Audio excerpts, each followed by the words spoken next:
I don't even know where to begin analyzing that, because I could spend 2 to 3 hours just analyzing those 2 minutes of audio, and I still would have more to say. Now, first of all, the Council on Foreign Relations does not run everything.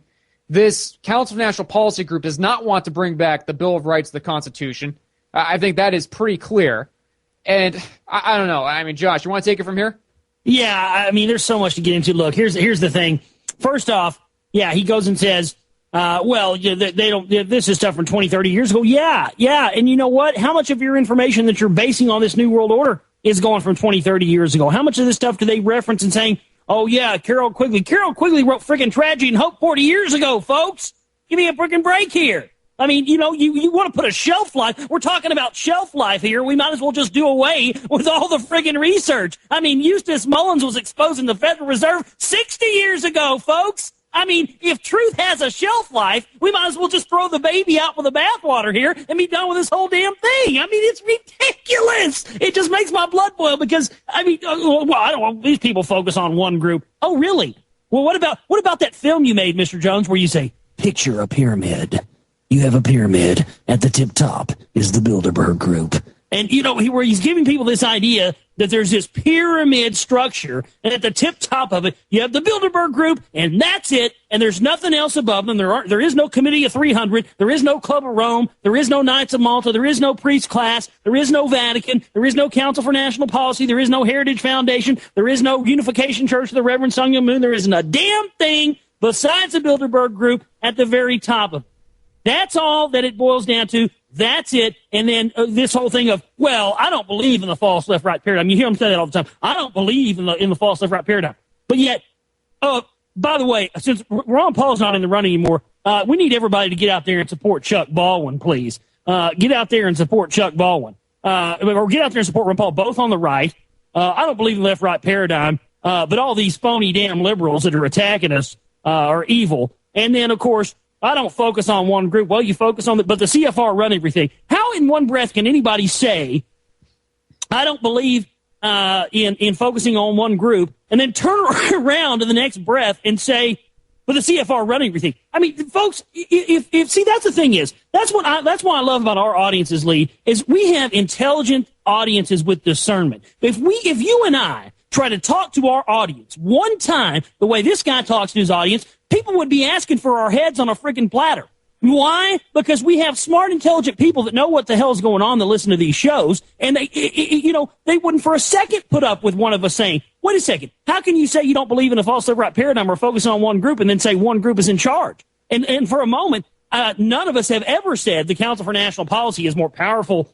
They're definitely more powerful than the CFR. There's no question there if you look into it. But none of us ever said that one group is more important than the other. It is an interlocking change of all these groups working together on the left and on the right. But, I mean, he tries to say that, they're getting people back into the focusing on the left versus right and trying to turn us into left versus right, and they've co-opted the right wing. And there's another place. He contradicts himself about 10 times in that clip. You know what? We should probably play the clip again when we get a chance, Lee, just because I want people to hear it again and hear how many times he contradicts himself, where he says, well, these are people that are the phony right-wingers. He said that when he had on Peter Dale Scott. These are the phony right-wingers, implying that there's a real right-wing. Wait a second. Now, you either believe in the false left-right paradigm, which would mean that if you believe in the false left-right paradigm, you believe that on the right wing there's phony right-wingers and then there's real right-wingers. But if you don't believe in the false left-right paradigm, then you believe that everybody on the left is a phony and everybody on the right is a phony, and there's no dissemination between the groups. Now, pick one. If not, you're assuming your audience is too unintelligent to decipher that you're propagandizing them with specific disinformation to keep them from ever finding out what the big picture is. And Lee, this is the bottom line. The New World Order and all of this stuff is bigger than what this Patriot movement and Alex Jones and anybody else has been telling you. These people have been there from the very beginning to keep people in a box and keep them in a state of arrested development from ever finding out the big picture. And I'm telling you what my here, Josh Reeves, Lee Rogers, and Oracle Broadcasting, our single goal in life is to break through this and smash this, and I tell you what, we're going to do it.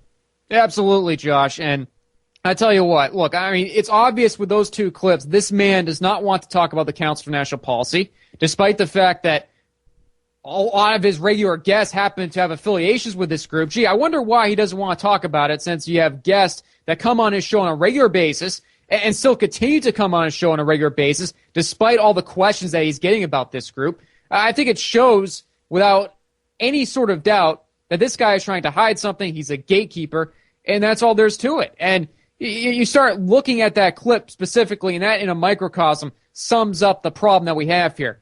We have these people that are gatekeeping, who don't want certain pieces of information about the New World Order come out, and that's why they're in these positions. They're in these positions to gatekeep and make sure that you don't get access to this information. And look, I mean, Jones is obsessed with one group. He is obsessed with the Bilderberg Group.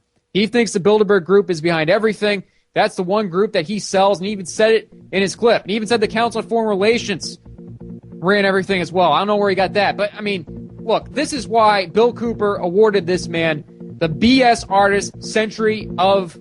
What was it? The BS... What was the BS Artist of the Century Award? Yes. Was that the... All right. Thank you, Josh. I mean, that's why.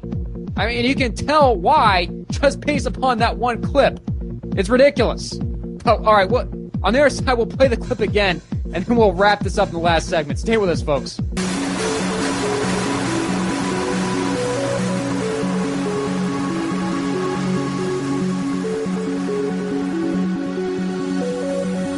All right, folks, final segment of the show. Thank you again for tuning in tonight.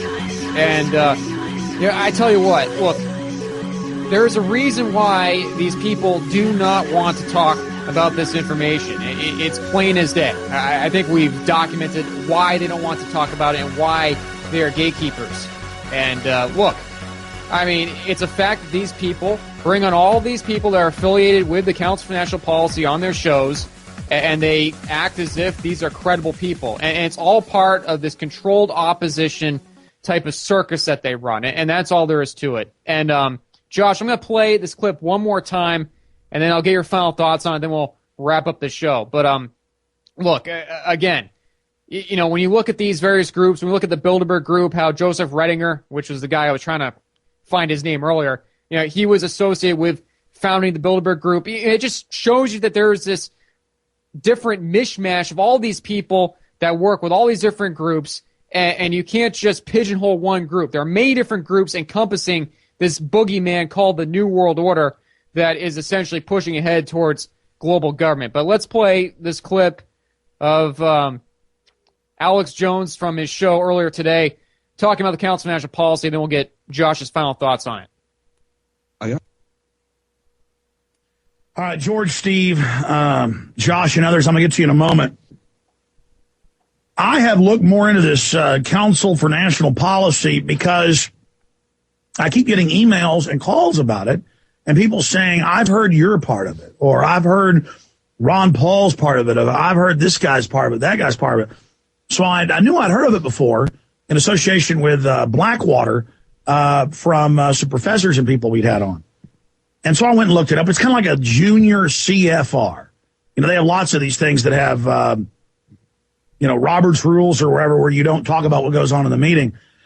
And I went and looked at it. It's something from the 80s where, they went out and co-opted the preachers and went out and co-opted talk show hosts and went out and co-opted, Oliver North was involved and all of these people.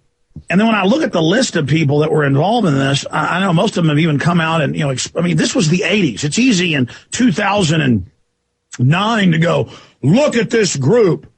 They were being funded by the Hunt brothers and they wanted to bring back, right-wing Bill of Rights Constitution and Hillary's given speeches about it. I discovered that was what her whole, vast right-wing conspiracy was about. And of course there's a vast right-wing conspiracy. That's the phony right-wing co-opting, conservatives in this country and also trying to get power in the political process. That's how all these groups work. But we always explain, we don't get too upset, and obsessed about even the Council on Foreign Relations running everything. We explain that's a pyramidal structure where most of them don't even know what the bigger picture is, and they've been co-opted into this good old boy club.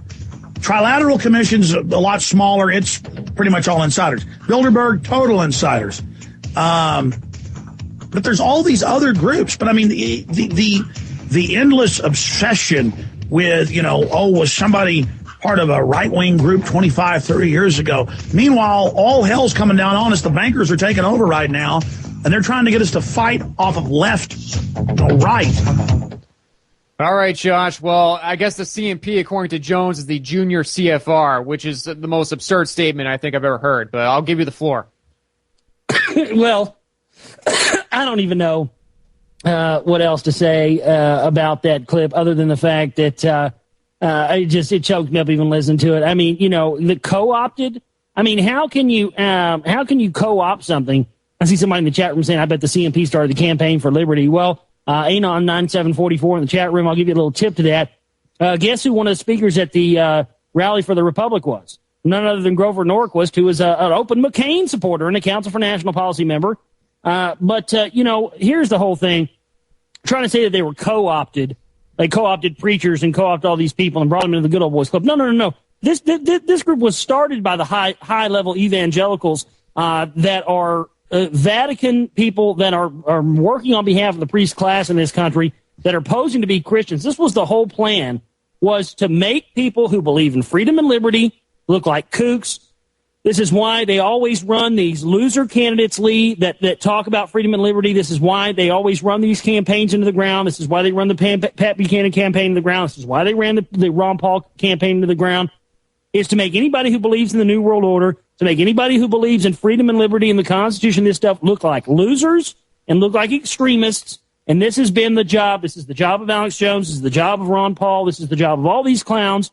This is why they do that. And, it's amazing to me to see how he tried to say, oh, they co-opted. These people weren't co-opted anything. These people started this group so they could meet in secret to formulate the goals and the agendas of the military-industrial complex, the religions, so the wars that continue. This is why they've done this with Christianity, where, this is why there's been such a rise in atheism. And now you see so many people that don't believe in anything.